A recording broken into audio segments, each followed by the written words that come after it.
निश्चित रूप से कहीं न कहीं काफ़ी दबाव में, हताशा और निराशा में है ललन सिंह, और उनकी जो सोच है वो दर्शाता है कि कितने वो गिरे हुए स्तर के आदमी हैं। एक प्रधानमंत्री जो भारत का मान सम्मान बढ़ा रहा है, उसके बारे में इस तरह की बातें करना, इससे अच्छी हरकत नहीं हो सकती। जो इनके नेता हैं जदयू के, उनमें काफ़ी आक्रोश है। भाजपा गठबंधन से निकलने के बाद एक स्वाभाविक गठबंधन जो था, विपरीत गठबंधन में गए हैं, कभी नहीं पटा। राजद और जदयू कार्यकर्ताओं में कभी एकता नहीं रही है आपस। नमस्कार, आप देख रहे हैं सिटी पोस्ट और मैं हूं अभिषेक मिश्रा।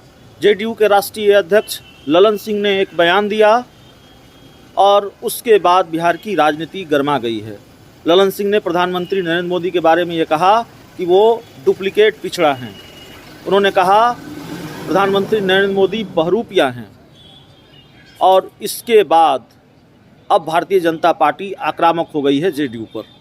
दूसरी तरफ जेडीयू के सहयोगी दल आरजेडी के एक नेता ने आरजेडी कोटे से बिहार सरकार में मंत्री और लालू यादव के बड़े बेटे तेज प्रताप यादव ने ललन सिंह को नसीहत दी कि ऐसे बयान से बचना चाहिए, इस तरह का बयान नहीं देना चाहिए। नरेंद्र मोदी देश के प्रधानमंत्री हैं।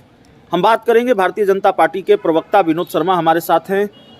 शर्मा जी, तेज प्रताप यादव कम से कम ये नसीहत दे रहे हैं ललन सिंह को कि ऐसे बयानों से बचना चाहिए, उनकी नसीहत को कैसे देख रहे हैं आप?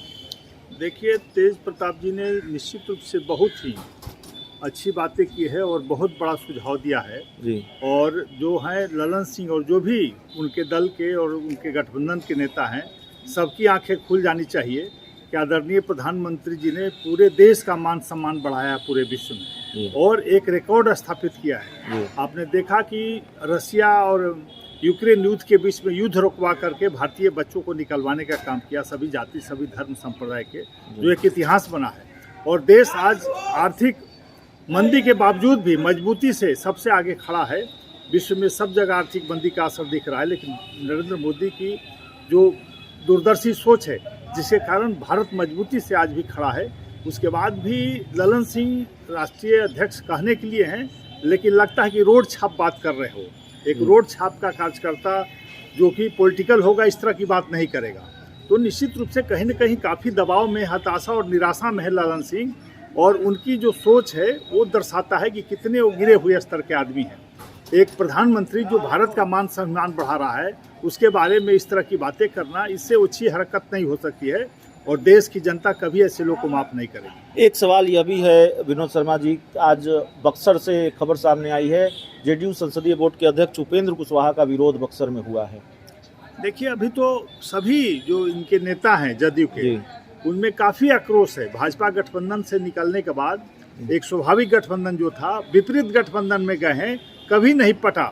राजद और जदयू कार्यकर्ताओं में कभी एकता नहीं रही है, आपस में काफ़ी टेंशन रहा है और वो देख रहे हैं कि जंगल राज की ओर हमारे नेता ले जाने का काम किया है। और इसका एक माने प्रतिरूप है उपेंद्र कुशवाहा का जो विरोध हुआ है। देखेंगे धीरे धीरे सभी नेताओं का, ललन सिंह हो, नीतीश कुमार हो, पूरा जदयू का, उन्हीं के कार्यकर्ता उनको अपमानित करेंगे, विरोध करेंगे, क्योंकि वो जान रहे हैं कि गलत दिशा में ले जाने का काम किया है जदयू को इन लोगों ने, और बिहार के विकास को अवरुद्ध करने का काम किया है। जगदानंद सिंह का नाम स्टार प्रचारकों की लिस्ट में नहीं है और उससे पहले ये खबर आई कल कि वो पार्टी का जो बड़े नेताओं का ग्रुप था उससे वो लेफ्ट कर गए हैं, उसको उन्होंने छोड़ दिया है। देखिए, पार्टी का उनका आंतरिक मामला है, लेकिन निश्चित रूप से जगता बाबू काफ़ी सीनियर और प्रदेश अध्यक्ष हैं वहाँ के अभी भी, और उनका नाम नहीं रखना तो बड़ा ही अनुचित लगता है। कहीं न कहीं उनको दरकिनार किया जा रहा है और अपमानित किया जा रहा है, लेकिन उसके बाद भी अपमान का बार बार घूंट पीते हैं, उसके बाद भी बने हुए हैं जगदानंद बाबू। यही आश्चर्यजनक है और निश्चित रूप से उनको अपने ऊपर मंथन करना चाहिए कि इतना अपमानित क्यों हो रहे हैं। तो चलिए, जगदानंद सिंह को मंथन करना चाहिए। कई दूसरे राजनीतिक सवाल जिस पर बातचीत और जाहिर तौर पर जेडीयू के राष्ट्रीय अध्यक्ष ललन सिंह को लेकर, उनके बयान को लेकर बिहार की राजनीति की गर्माहट और बढ़ गई है। चुनावी गहमा-गहमी के बीच गर्माहट पहले से ही है बिहार की सियासत में, लेकिन ललन सिंह के बयान ने आग में घी का काम किया है और उस पर प्रतिक्रिया भारतीय जनता पार्टी की। इस पूरी रिपोर्ट में इतना ही। बहुत बहुत धन्यवाद।